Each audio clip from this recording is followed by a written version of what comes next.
그러니까 똑같이 마셔도 펑셔널 로봇은 이렇게 가만히 있잖아요. 근데 얘는 마시니까 막 옆에서 막 보고 있어. 나도 먹고 싶어 하는 것처럼 이렇게 보고 있는 것들. 또 책 보기 시작하니까 알아서 불을 켜준다라고 하거나 좀 더 자세히 이렇게 비추기 위해서.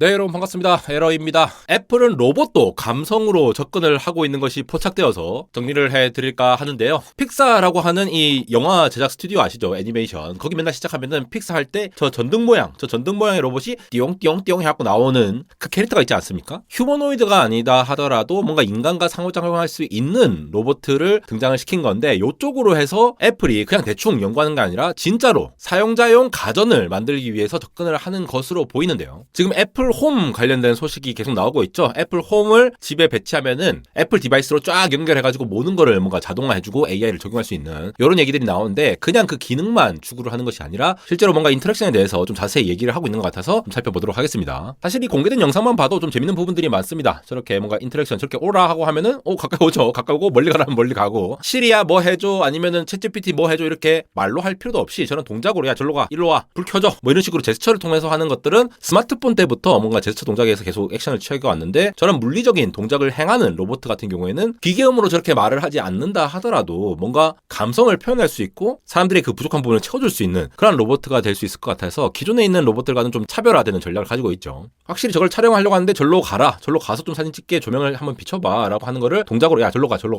하면서 위치를 하고 있는 거죠. 실제로 논문을 좀 이따가 보여드릴 건데 왼쪽에 보시는 게 익스프레시브 로봇이라고 돼 있고 오른쪽 돼 있는 게 펑셔널 로봇이라고 돼 있죠. 익스프레시브라고 하는 거는 이 표현적 움직임 로봇이 인간과 상호작용할 때 뭔가 특정한 의도를 가지고 있다라고 하거나 아니면은 뭔가 주의를 기울인다거나 감정을 표현하기 위해서 움직이는 거예요. 반면에 펑셔널 로봇이라고 하는 거는 조명을 킨다라고 하거나 절로 이제 가리킨다라고 하거나 그런 특정한 기능을 위해서 움직이는 거니까 어떤 것이 타겟팅 되느냐에 따라서 로봇의 실제 움직임이 달라질 수가 있겠죠. 특히 이 익스프레시브 로봇, 표현적인 이러한 로봇 같은 경우에는 상호작용을 조금 더 풍부하게 할 수 있으니까 단순히 그냥 상담을 해주는 로봇 이런 개념이 아니라 진짜 얘가 뭔가 반려동물 같고 아니면 사람처럼 상호작용하는데 저런 움직임으로서 상호작용할 수 있다. 사실 왼쪽 지금 저렇게 움직이고 있는 것들이 기능적으로 보면 불필요할 수 있잖아요. 근데 사람과 얘기하는데 얘가 뭔가 동의를 한다면서 끄덕끄덕 한다거나 저런 동작들을 잘 한다라고 하면은 똑같이 저렇게 대화를 한다라고 해도 뭔가 다른 감성을 느낄 수 있다라는 거죠. 또 감성의 애플 이렇게 뭐 비아냥을 하시는 분들도 있고 아니면 진짜 감성이 좋다라고 디자인 설계에 칭찬을 하시는 분들이 많은데 그런 측면에서 애플은 그 강점을 그대로 가져가려고 이렇게 접근하는 게 아닌가 싶습니다. 그러니까 똑같이 마셔도 펑셔널 로봇은 이렇게 가만히 있잖아요. 근데 얘는 마시니까 막 옆에서 막 보고 있어. 나도 먹고 싶어 하는 것처럼 이렇게 보고 있는 것들. 또 책 보기 시작하니까 알아서 불을 켜준다라고 하거나 좀 더 자세히 이렇게 비추기 위해서 물론 펑셔널하게 뭔가 좀 더 잘 됐으면 좋겠어. 왜냐면은 조명을 너무 왔다 갔다 하면은 저게 좀 잘 안 밝혀질 수도 있잖아요. 뭐 그런 점들도 있겠지만 현재 이거는 아카이브에 올라온 프로토타입 논문 로봇이기 때문에 뭐 앞으로 좀 더 이제 상용화가 됐을 때 양산화가 됐을 때 그런 것들을 좀 더 지켜봐야 하는 부분들이 있겠죠. 실제 로봇에 올라온 게 바로 이겁니다. 엘리강트라고 해서 expressive and functional 표현도 하고 기능적으로도 다 갖춘 움직임을 가진 디자인이다 라고 하면서 non-anthropomorphic 로봇 그러니까 인간 같지 않다라는 거죠. 그러면서 전부 다 애플 출신의 이런 리서치 연구원들이 1월 25일에 내놓은 기사고 최근에 많은 기술 매거진들이 차용을 하고 있습니다. 이 논문에 있는 피겨 2를 보시면은 보세요. 지금 휴머노이드 로보틱스가 지금 한창 경쟁 중에 있잖아요. 그러니까 뭔가 사람의 느낌이 비슷하게끔 하는 것들이 많이 나오는 부류가 있다라고 하면은 줌모르픽이라고 하면은 동물형이죠. 예전부터 이런 강아지 로봇이라던가 아니면은 보스턴 다이나믹스의 이런 로봇들도 다 뭔가 동물스러운 느낌인데 마지막으로 appliance like 하면은 가전 위주로다 보니까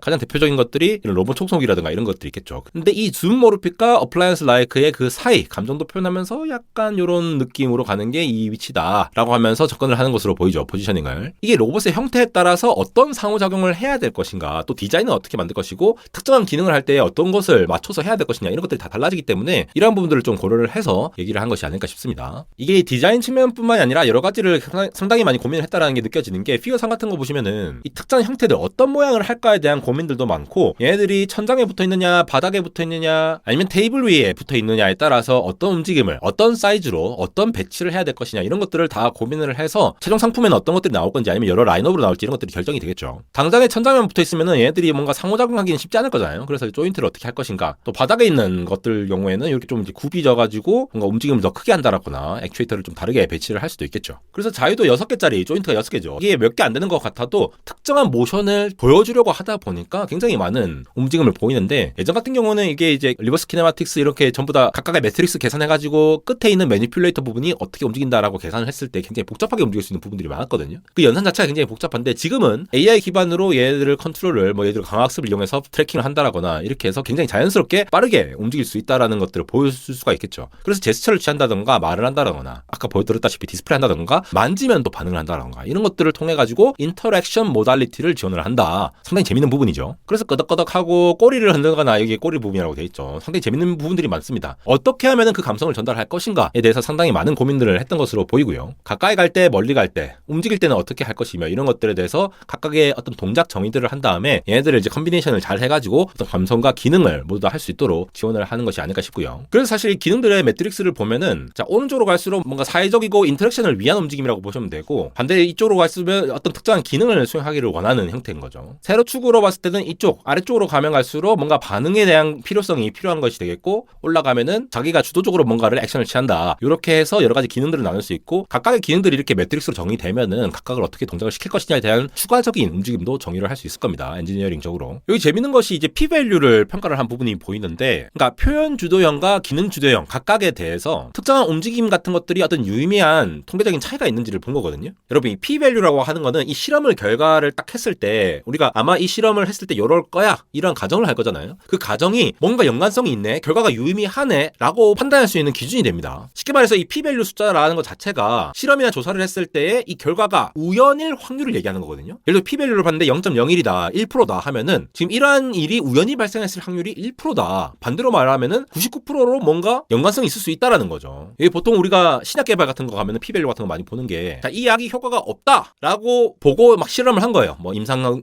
테스트도 하고 막 여러 가지 테스트를 했는데 P-밸류를 계산해 보니까 0.03이에요. 3%죠. 그러니까 이 약이 효과가 없다라는 주장이 3% 확률로만 맞을 수 있다. 이렇게 해석할 수가 있는 거죠. 반대로 보면은 이 약 효과가 있겠구나라고 해석할 수가 있다라는 거죠. P-밸류가 좀 높다고 칩시다. 예를 들어 0.2 정도, 20%라고 치면은 이 약이 효과가 없다라는 가설이 한 20% 맞을 수 있다라는 거예요. 그래서 이 표에서 보시는 P-밸류 이렇게 보시면은 까마면 까말수록 이 P-밸류가 낮아지는 거고, 점차 회색이나 하얀색으로 갈수록 P-밸류가 높아지는 거죠. 그리고 보면은 여기 아까 앞서 보여드렸던 이렇게 구분한 거 있잖아요. 로봇이 주도적으로 하는 것과 그냥 반응적으로 하는 거, 펑셔널 오리엔티드와 소셜 오리엔티드, 요걸 따라서 플레이, 뮤직, 액티비티, 팔로우 이런 것들을 아래에 배치해가지고 P-밸류를 한번 보았는데, 자, 플레이, 뮤직, 컨버세이션 이런 뭔가 소셜 지향적인, 사회 지향적인 거는 이 표현 주도형 로봇이 모든 평가 지표에서 통계적으로 유의미한 차이가 있다라고 판결을 내린다는 거죠. 이 P-밸류가 낮으니까. 반대로 이게 우연일 리 없다, 뭔가 연관성이 있다라고 판단할 수 있는 부분들이 있고, 반대로 기능 지향적으로 뭐 사진 촬영을 한다라거나 뭐 정보를 이렇게 투사를 한다라거나 이런 것들 있잖아요. 이런 거는 두 유형의 로봇 차이가 별로 없더라라고 해서 P-밸류가 높은 거 보이시죠? 자, 이러한 것들이 성별에 의한 것이라던가 로봇의 백그라운드라던가 아니면 디자이너가 아닌 사람들, 이런 것들을 다 테스트를 해봤을 때 이 표현적 움직임이라는 게 전반적으로 유의미한 효과가 있더라라는 걸 얘기를 해주는 거예요. 그러니까 애플이 그냥 감성 하는 게 아니라 실질적으로 이렇게 효과가 있다, 영향을 미친다라는 것들을 데이터로 보여주고 있다라고 이해를 하시면 되겠어요. 그래서 앞으로는 로봇에 대해서 휴머노이드나 뭐 동물형 사조봉이나 이렇게 물리적인 움직임만 대할 것이 아니라 이런 익스프레시브한 부분들, 이런 부분에 대해서도 애플이 이렇게 주도권을 가지고 먼저 나아간다라고 하면은 여기와 관련해서도 굉장히 많은 산업군이 펼칠 수 있다라고 해석이 되는 부분들이 있고요. 애플만 이런 걸 하겠습니까? 애플도 하고 나머지 다른 사람들도 이런 걸 하겠죠. 결국은 기능적으로 완벽하게 구현을 하면서도 감성을 전달해야 되는 게 목표다 보니까 특정한 표현을 위해서 타이밍적으로 속도를 약간 조절해서 움직인다거나 뭔가 자기를 바라보는 듯한 걸 한다라거나, 대화도 하잖아요. 헤이 램프라고 얘기하면서 얘기하는데 기능적인 거는 그냥 가는데 얘가 또롱또롱또롱 하다가 쭉 뻗거든요.